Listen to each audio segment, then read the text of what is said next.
Greetings and welcome to ruralvacantland.com. This is Luke Smith, and I'd like to show you another property we've got on the website. This is 20 acres in Cochise County, Arizona. It's zone RU4, so if you wanted to, you could split it up 5 ways. I could draw up the legal descriptions for you for that, if you wanted to sell off bits and pieces to help pay for the property you want to keep, or sell off the pieces to make some money. But if you want to use the property, that's even better. I just changed the price on it. I changed it to owner financing, $199 a month for 40 months. So that's just shy of $200 for 40 months. You can do the math on that one.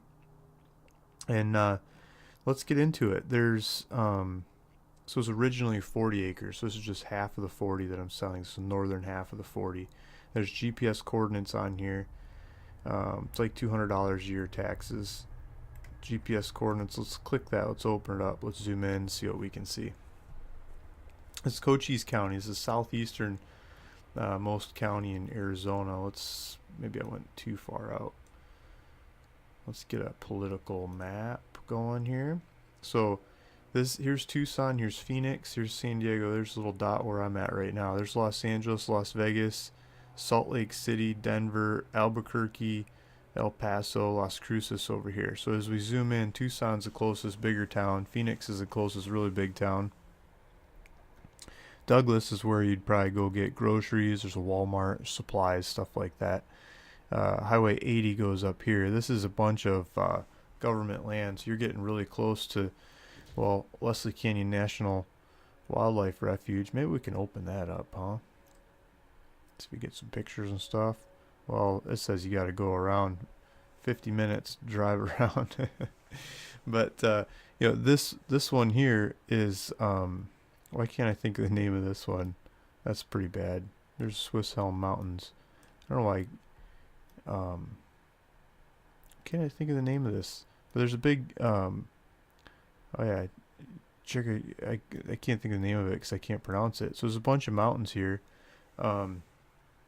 That you can go ride your horse in and hike and camp and check out. So it's just north of the property. So you get a bunch of wilderness vacant land that you could enjoy right out behind your property as well. So there's some little trails and roads coming in here in different directions. Let's go to satellite. This starts getting up into the foothills of the mountains. So you have to follow some of these roads and see which ones get the closest. I mean, some come this way, some come this way, some over here and there. You'd have to get creative in that last little part. It looks like this trail here gets pretty darn close. So you've looked that up on satellite images and follow it back.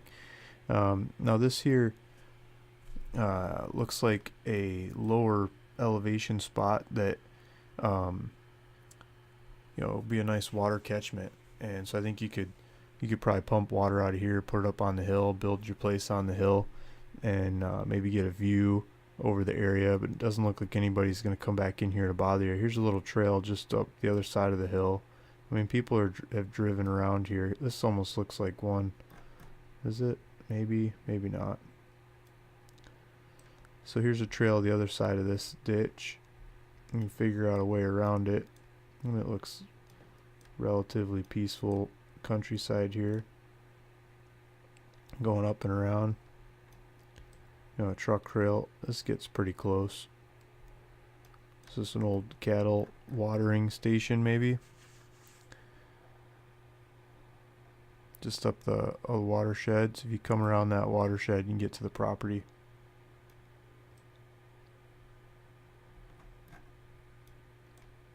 It's a good truck trail. It gets really close. I wonder what that is. Wildlife watering. Almost looks like a power line. Is that a power line? That can't be. Is it? There might be a power line in there. You have to go figure it out for yourself. That's kind of the fun of these vacant properties. Here's a trail that comes across down the hill a little bit and starts headed up that way. Doesn't look like it gets all the way there, but it gets you pretty close. So this land looks like it's got some character. It looks like it's got some trees, some bush, some rock. Maybe you could build with the rock. But I think the thing that excites me is rainwater harvesting out of this stream and taking it up the hill. I mean, you might be able to stretch your pipes around the hill and put them in here, so when it does rain, you make a little basin so it catches it and flows to your tanks. Here is the lot line. So here's that little road. Little road here, little roads just to the south, little roads to the north, and these ones up here.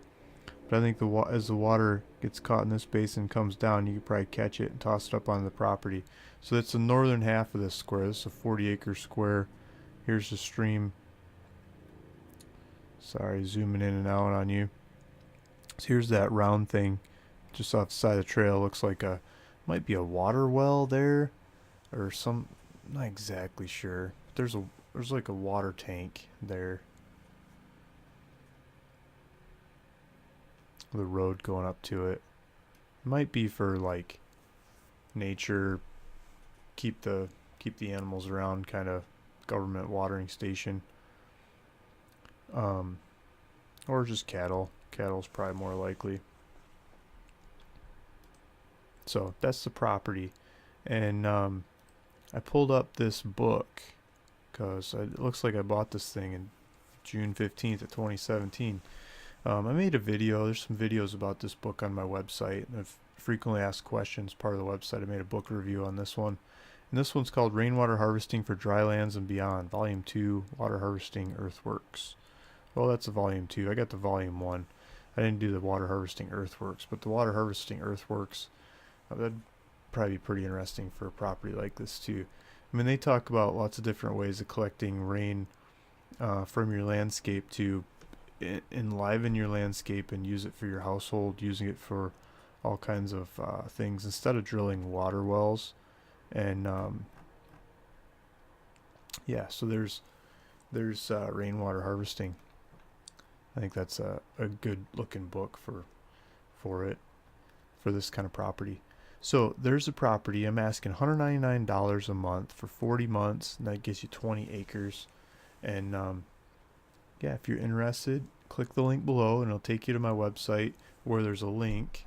And this link here is a buy it now. You can click on that, and when you click on the buy it now, you can put your title in there and your tax address, where you want the future tax bills sent to, and your contact information. I'll do all the paperwork and get it into your name, and send you the deed to the property, all notarized and stamped and recorded and everything else, and the fees on it paid. You just fill out your stuff, hit next, put your credit card or debit card in there, and the land's yours. You can start using it the same day. Should have talked about Cochise County some more. Got numerous videos on the website about Cochise County and how if you have 4 acres and above, you can waive the building inspections on the property. So it's really easy to go build what you want on this property or others like it in Cochise County.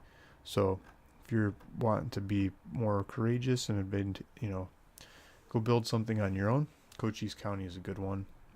And if you want to be away from people, this looks like a good property for that in Cochise County. Thanks for listening. Thanks for watching. This is Luke Smith at ruralvacantland.com.